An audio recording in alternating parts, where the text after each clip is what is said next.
Cordial saludo, profesor Oscar Rodríguez y demás compañeros de la Corporación Universitaria Iberoamericana. En esta ocasión hemos realizado un video relacionado con la actividad 4 llamada Desarrollo del Sistema Nervioso. El grupo que hizo la investigación y la elaboración del material audiovisual está conformado por Jessica Melisa Pantoja, Diana Carolina Arteaga, Viviana Ruiz, Yazuli Jaramillo, Luisa Fernanda Molina. Vamos a hablar sobre el desarrollo embrionario del sistema nervioso. Si nosotros queremos comprender las estructuras de este sistema, recomendamos primero conocer el desarrollo embrionario de este para poder comprender de manera más concreta las estructuras. Si sabemos cómo se forma, vamos a ver más fácil cómo está estructurado. El desarrollo del sistema desde la fecundación. Nosotros sabemos que la fecundación es la unión de dos células haploides, un óvulo y un espermatozoide. Aquí es donde se inicia el desarrollo del sistema nervioso. Primero que nada, la fecundación va a estar dada en una zona de la trompa uterina, denominada ampolla. Por esta zona va a trasladarse el óvulo desde el ovario hasta interceptar el espermatozoide y ahí va a ocurrir la fecundación. Mediante movimientos peristálticos el embrión va a trasladarse hasta el útero, se va a implantar en una capa denominada endometrio y es ahí donde va a empezar a originarse la vida misma. Vamos a hablar de la unión de dos células haploides, un espermatozoide y un óvulo. Una célula haploide es una célula que tiene la mitad de la carga genética. Al juntarse van a formar una célula diploide denominada cigoto. A este cigoto ya se le denomina diploide porque ya tiene una carga genética normal, debido a la fusión de la mitad de la carga genética tanto del padre como la mitad de la carga genética de la madre. Este cigoto a las 30 horas después de la fecundación va a iniciar un proceso que se le denomina segmentación. ¿Y qué es la segmentación? Es la división mediante mitosis de este cigoto. Primero se divide en dos células, luego en 4 y así sucesivamente hasta formar un conglomerado de células. A cada una de estas células se les va a denominar blastómeros. Después de esto vamos a iniciar un proceso denominado morulación. Esta mórula va a sufrir un proceso denominado compactación. Aproximadamente a las 72 horas o al cuarto día hay diferenciación de los blastómeros y se forman dos poblaciones celulares diferentes. Aquí se ven las dos poblaciones celulares en las cuales se van a diferenciar los blastómeros. Una población celular externa denominada trofoblasto y una población celular que va a estar compactada en un polo denominada embrioblasto. El embrioblasto es el encargado de formar el embrión y el trofoblasto se va a encargar de formar la placenta y entre ellos existe una cavidad blastocística que se va a encargar de formar otras estructuras. Al conjunto de estas estructuras se le denomina blastocisto y se va a implantar en el endometrio para empezar a desarrollarse la vida. El siguiente paso es la implantación. En el endometrio, aproximadamente en el día 6 después de la fecundación, se va a empezar a fusionar el trofoblasto y va a implantarse en el tejido conectivo del útero para empezar a desarrollarse y va a romper vasos sanguíneos adyacentes que van a estar en el útero y va a encargarse de infiltrarse en el tejido conectivo del útero y citotrofoblasto, que es la capa más externa y va a seguir formando la placenta. El embrioblasto va a formar el disco bilaminar donde la segunda semana el embrión se va a estar dividiendo en esta región. El sincitio trofoblasto y el embrioblasto van a tener una diferenciación, la cual se denomina disco bilaminar, porque se van a formar dos capas, una capa que va a estar en contacto con la cavidad blastocística denominada hipoblasto y una cavidad interna que se denomina cavidad amniótica o amnios, que va a estar relacionada con la segunda capa denominada epiblasto. En la tercera semana va a ocurrir un proceso denominado gastrulación. La gastrulación es la formación de un disco trilaminar. En la parte superior miramos la cavidad amniótica o amnios y en la parte inferior la cavidad blastocista. Aquí está el hipoblasto y este sería el epiblasto, el cual va a tener una aparición de una línea primitiva que al final va a tener un nódulo primitivo. Estas estructuras van a ser una invaginación del epiblasto y esta línea primitiva va a delimitar la parte caudal, la parte posterior del embrión y va también a delimitarlo. A su vez va a ser el eje del embrión. Estas células van a formar una tercera capa denominada mesodermo, por lo tanto el epiblasto y el hipoblasto ya no van a tener esos nombres. El epiblasto va a estar recibiendo el nombre de ectodermo y el hipoblasto ya sería la nueva capa que se denominaría mesodermo e internamente se forma una capa denominada endodermo. El endodermo está teniendo una invaginación hacia el mesodermo. Esta invaginación es la famosa notocorda, que es una estructura que va a ayudar a que se desarrollen células tanto al nivel de ectodermo como a nivel de mesodermo. Y a nivel de mesodermo van a formar estas estructuras denominadas somitas, que es la condensación de células. Estas somitas se van a encargar de formar estructuras óseas como la columna vertebral, músculos de la espalda, etc. Y el ectodermo van a estar también siendo parte del desarrollo por esta notocorda. El ectodermo va a encargarse de formar el sistema nervioso. Así que la capa germinal del sistema nervioso parte de esta, del ectodermo. Posteriormente se hayan formado estas 3 capas germinales, ectodermo, mesodermo y endodermo, ya van a iniciar la formación de los distintos órganos, por ejemplo, el sistema nervioso periférico, y también se van a formar los derivados de la piel, como el pelo, las uñas, el esmalte dental, los dientes, etc. En el mesodermo estaría relacionado el desarrollo musculoesquelético, el aparato cardiovascular, etc. Y lo que serían las vísceras del tubo digestivo, la tiroides, la próstata. Aquí podemos ver cómo se está desarrollando en el inciso del ectodermo y cómo se va formando el sistema nervioso central y la formación de un tubo neural. Aquí lo que sería el endodermo, el saco vitelino o también denominado vesícula umbilical, que va a formar el intestino primitivo, y el mesodermo, que está encargado de hacer todo lo que serían los músculos que ya hemos mencionado. En resumen, primero inicia la fecundación, esta va a provocar un cigoto, el cual va a segmentar y se va a formar una mórula. Después de este proceso, la mórula se va a compactar y va a formar 2 poblaciones celulares, el trofoblasto y el embrioblasto, y a todo este conjunto se le denomina blastocisto. Después el blastocisto se va a implantar en el endometrio de la madre y posteriormente va a producirse el disco bilaminar, epiblasto, hipoblasto y posteriormente la gastrulación, que sería la formación del disco trilaminar, y ya de cada una de estas capas germinales, ectodermo, mesodermo y endodermo, se va a formar cada una de las estructuras que van a dar el desarrollo humano del embrión. Después de este breve resumen, hablando en específico del desarrollo del sistema nervioso, vemos otra vez cómo se puede alcanzar a visualizar lo que es el ectodermo y las primeras indicaciones del desarrollo del sistema nervioso. Es importante notar ciertas estructuras como la notocorda, que va a ser un inductor que va a formar las somitas, y acá va a haber un engrosamiento en el ectodermo denominado placa neural. Esta placa neural va a estar dividida por el centro, por un surco neural, y va a tener 2 pliegues neurales.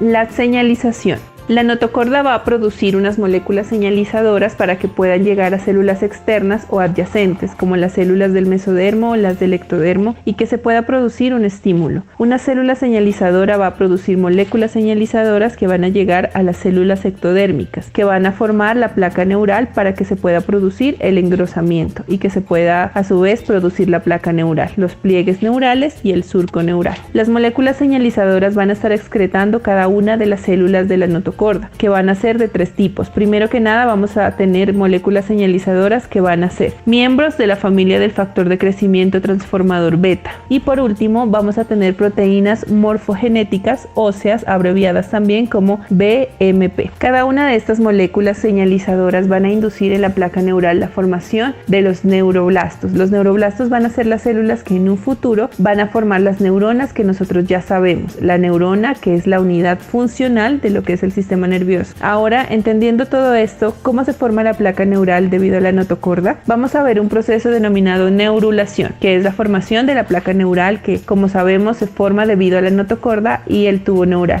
Antes de ver cómo se forma este tubo neural, primero que nada, inicia en la 4ª semana entre el día 22 y el día 23. Es importante que nosotros localicemos esta zona. Son las somitas ya mencionadas antes. Van a ser las zonas marcadas de color azul. Arriba de ella estaría la placa neural en la porción dorsal de lo que es el embrión. En la región entre la 4ª y el 6º par de somitas va a iniciar la función de los pliegues neurales. Los pliegues neurales de cada uno de los lados van haciendo hacia arriba de manera que va formando una cavidad como si se estuviera invaginando. Estos pliegues neurales se van a empezar a fusionar y van a formar el tubo neural. La parte en azul es el ectodermo. En azul más oscuro es otra estructura y la vamos a analizar más adelante. Y lo que está en azul cielo sería la formación del tubo neural. A este proceso de la formación de este tubo neural se le denomina neurulación. En esta otra imagen también se puede ver lo que es la neurulación. En color amarillo se ve una estructura denominada cresta neural. Ya tenemos el tubo neural formado y en la parte posterior vamos a tener estas células de la cresta neural, las cuales se van a dividir y se van a ir a los lados del tubo neural. Estas células de la cresta neural van a formar los nervios periféricos. En resumen, y una parte importante, el sistema nervioso central se forma en el tubo neural y el sistema nervioso periférico es formado por las células de la cresta neural. Ahora podemos ver en el 5º par de somitas que se va a iniciar esta fusión de los pliegues neurales, remarcados en 2 círculos, uno rojo y uno amarillo. Vamos a ver los 2 tercios anteriores o 2 tercios craneales que van a corresponder a la futura formación del cerebro y del tallo cerebral, que va a ser el 4º par de somitas hacia la porción anterior, hacia la parte rostral, y desde el 4º par de somitas hacia la porción caudal, o sea, el tercio posterior o tercio caudal va a formar lo que es la médula espinal futura. En la siguiente imagen podemos mirar cómo es la fusión. Aquí a nivel del quinto par de somitas van a ser estas dos aberturas, una anterior o rostral y una posterior o caudal. A estas aberturas se les denomina neuroporo rostral y neuroporo caudal. El neuroporo rostral se va a cerrar el día 25 y el neuroporo caudal se va a cerrar aproximadamente el día 27. El cierre de estos neuroporos van a coincidir con el inicio de la circulación sanguínea. Aquí esta imagen se puede alcanzar a ver unas prominencias que se les denomina pericardias, y cuando los neuroporos ya estén fusionados, este corazón embriológico ya va a estar desarrollado y va a poder empezar a latir. Por lo tanto, ya va a iniciar la circulación sanguínea. Ahora, el tubo neural va a ser una estructura hueca, va a tener una luz. A esta luz se le denomina canal neural y este canal neural va a tener una comunicación transitoria con lo que es la cavidad amniótica. Cuando ya se fusionan los neuroporos, pues ya se pierde esta comunicación y termina siendo una estructura completamente hueca o lo que ya es el sistema nervioso central. Ahora los neuroblastos en la porción de la médula espinal van a formar la sustancia de la misma médula espinal, pero va a haber un hueco en la porción central de la médula. A este hueco se le denomina canal central de la médula o conducto ependimario. ¿Por qué se le denomina conducto ependimario? Debido a que el revestimiento interno de este tubo, de este canal central de la médula, va a ser por unas células denominadas células ependimarias. Esto es a nivel de la médula espinal, pero a nivel de lo que es el cerebro y el tallo cerebral va a haber otras estructuras huecas denominadas ventrículos. Este sistema se le denomina sistema ventricular y la función del sistema nervioso es una estructura hueca, es debido a que dentro de estas estructuras huecas va a estar circulando el líquido cefalorraquídeo. Como se puede ver en esta imagen, el líquido cefalorraquídeo sirve para poder proteger de manera inmunológica el sistema nervioso central. Ahora vamos con la neurulación secundaria. La neurulación secundaria implica el desarrollo de los segmentos sacros de la médula espinal con sus respectivos nervios. Estos nervios van a inervar los miembros inferiores y la pelvis. Se va a encontrar próxima a lo que es el neuroporo posterior y va a estar en relación con la neurulación primaria. Con respecto al neuroporo posterior, podemos ver una estructura denominada eminencia caudal y en la eminencia caudal se pueden alcanzar a distinguir el neuroporo caudal abierto. Desde aquí, más hacia la porción caudal, se va a formar lo que ya sería la neurulación secundaria. Es un espacio muy pequeño. ¿Qué es lo que va a pasar en esta parte? Ocurre una elongación de esta eminencia caudal, como se puede ver en esta imagen del día 26 del desarrollo embrionario, y cuando ocurre esta elongación va a ocurrir la formación de una cavidad que es la eminencia caudal. Y esta cavidad se va a unir a la parte posterior de la neurulación primaria. Aquí podemos ver cómo la eminencia caudal tiene la neurulación secundaria, la formación de esa cavidad y luego la neurulación primaria. Ahí en relación se van a fusionar esas dos cavidades. Por último van a terminar formando el tubo neural completo y es así como el tubo neural va a terminar de formarse para comenzar el desarrollo de las estructuras derivadas del mismo tubo neural. Vamos a enfocarnos en el desarrollo de la médula espinal. Para aquí tener el embrión que ya hemos visto antes. El desarrollo de la médula espinal va a ocurrir a partir del cuarto par de somitas. Va a abarcar desde el tercio caudal de lo que es la placa neural, hablando de la neurulación primaria, y la eminencia caudal en la neurulación secundaria.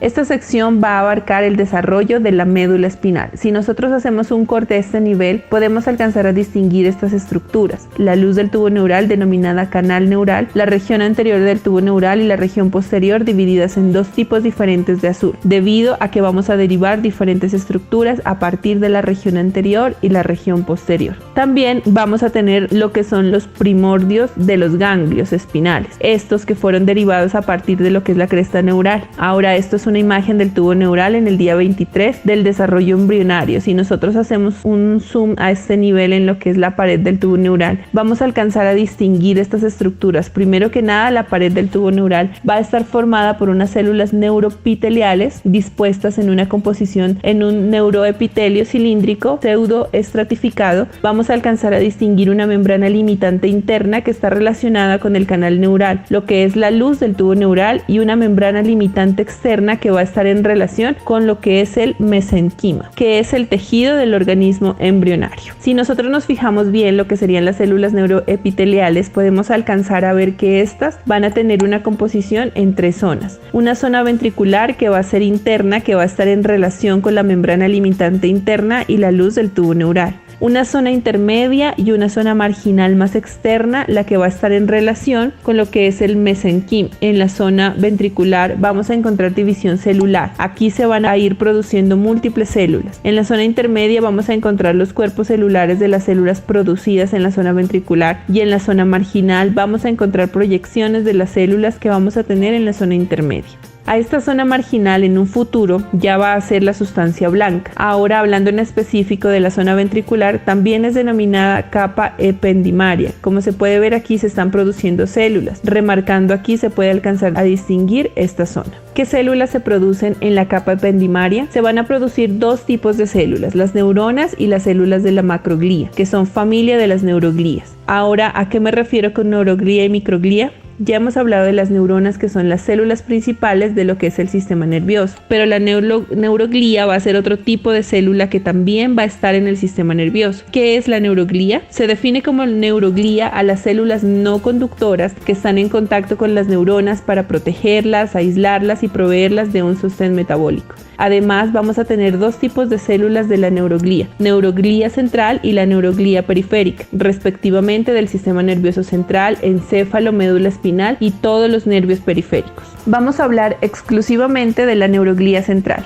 Debido a que la médula espinal es parte del sistema nervioso central, aquí tenemos una imagen de todas las células que corresponden a la neuroglía central: ependimocitos, oligodendrocitos, astrocitos y microglositos. Estas cuatro células se van a dividir en dos grupos: los grupos de la macroglía, que van a ser epidemocitos, oligodendrocitos y astrocitos, y los del grupo de la microglía, que solamente van a ser los microgliocitos. ¿Cómo se van a desarrollar las células del sistema nervioso? En la zona ventricular se van a desarrollar las neuronas, las células y la macroglía. ¿Cómo se van a desarrollar estas células? Pues tenemos una célula neuroepitelia que va a estar en la zona ventricular, y estas células neuroepiteliales primero se van a diferenciar a un neuroblasto apolar, que van a hacer una serie de procesos que van a formar neuronas. Cuando haya un cese de la producción de neuronas, la célula neuroepitelia va a producir los glioblastos o espongioblastos, que van a producir lo que serían los oligodendrocitos y los astrocitos. Y por último, cuando cese la producción de astrocitos y oligodendrocitos, se van a producir los epidemocitos, que van a formar lo que es el epitelio ependimario. ¿Qué es el epitelio ependimario? Es todo el epitelio que va a estar revistiendo el canal neural internamente y los ventrículos cerebrales en el cerebro. Ahora, hablando exclusivamente del neuroblasto, el cual le van a salir dos proyecciones y se va a convertir en un neuroblasto bipolar. Después, una de estas proyecciones se va a reducir y se va a convertir en un neuroblasto monopolar, y por último esta proyección se va a convertir en el axón, y este neuroblasto se va a terminar convirtiendo en una neurona. La célula neuroepitelial va a producir lo que es la neurona. Cuando hay un cese de producción de neuronas, se va a producir el glioblasto. Se va a diferenciar en un astroblasto para astrocitos y en un oligodendroglías para los oligodendrocitos. Se va a producir el oligodendrocito o se produce el astroblasto. Ahora, el astroblasto se puede subdividir en dos tipos de astrocitos, lo que serían los astrocitos protoplasmáticos y los astrocitos fibrosos. ¿Cuál va a ser la función que va a tener este tipo de células? Principalmente los astrocitos van a ser células de sostén, que van a proveer sostén físico y metabólico a las células del sistema nervioso central. Las principales, que son las neuronas y los oligodendrocitos, van a estar produciendo la mielina de los axones de las neuronas, exclusivamente en el sistema nervioso central, y van a estar los oligodendrocitos, y en el sistema nervioso periférico vamos a encontrar otros tipos de células.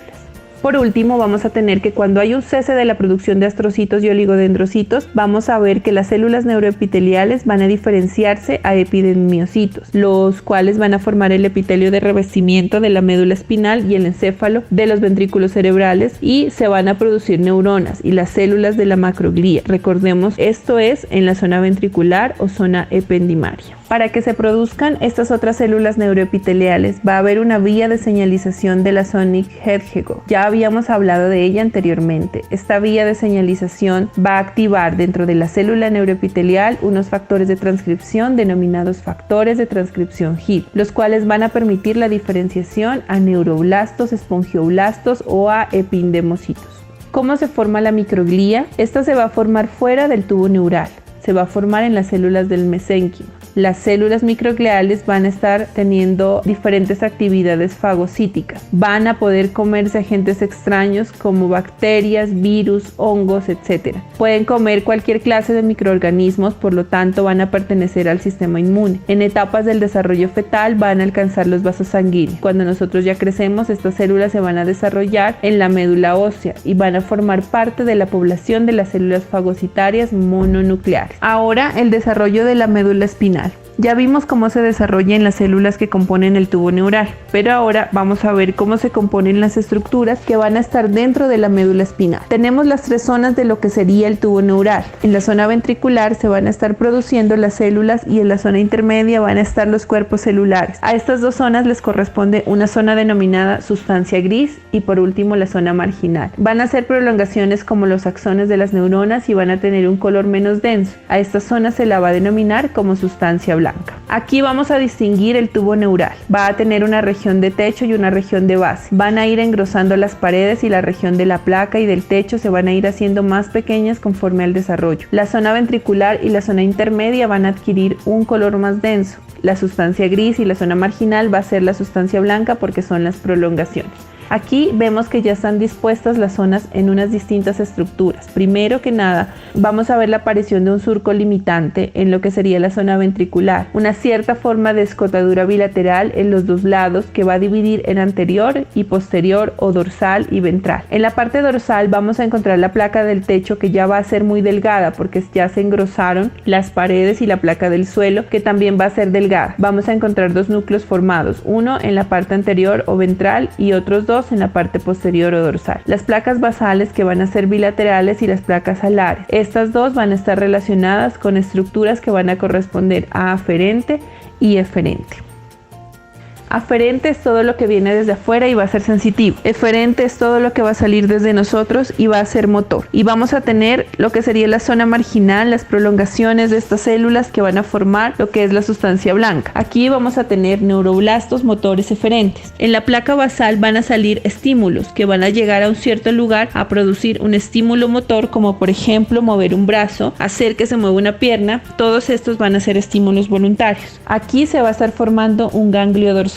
Esto ya es parte de lo que va a formar un nervio periférico. Aquí está saliendo de la médula espinal lo que va a ser un nervio periférico y en este ganglio dorsal vamos a tener neuroblastos sensitivos aferentes. Por aquí va a llegar un estímulo, una sinapsis en lo que aquí va a ser la neurona y luego va a llegar a la placa alar donde va a haber otra estructura. De ahí se va a mandar un mensaje directamente al cerebro de un estímulo externo. Si es sensitivo, esto es lo que diferencia entre aferente y eferente. Y repito, ahora lo vamos a explicar de una mejor manera para que se comprenda mejor. Aquí tenemos una imagen de la médula espinal ya formada. Lo que sería la placa alar formó las astas grises dorsales, igual como se pueden ver son bilaterales. Y las placas basales van a formar las astas grises ventrales, sí igual bilaterales, sí se va a formar un nervio periférico con ramos sensitivos aferentes y motores eferentes que van a llegar los aferentes respectivamente hasta las astas grises dorsales y los motores van a salir y van a hacer eferencia desde las astas grises ventrales y en la placa basal también va a formar los núcleos. Estos núcleos intermedio parietales van a formar parte del sistema nervioso involuntario o sistema nervioso autónomo y parte de lo que es el sistema nervioso simpático. También vamos a ver que el desarrollo de las astas grises dorsales se van a formar un tabique medio dorsal. Este tabique medio dorsal va a dividir en una parte derecha y una parte izquierda, la parte dorsal de la médula espinal, al igual que en la parte anterior. El desarrollo de las astas grises ventrales van a formar un surco medio anterior y la sustancia blanca va a formarse a partir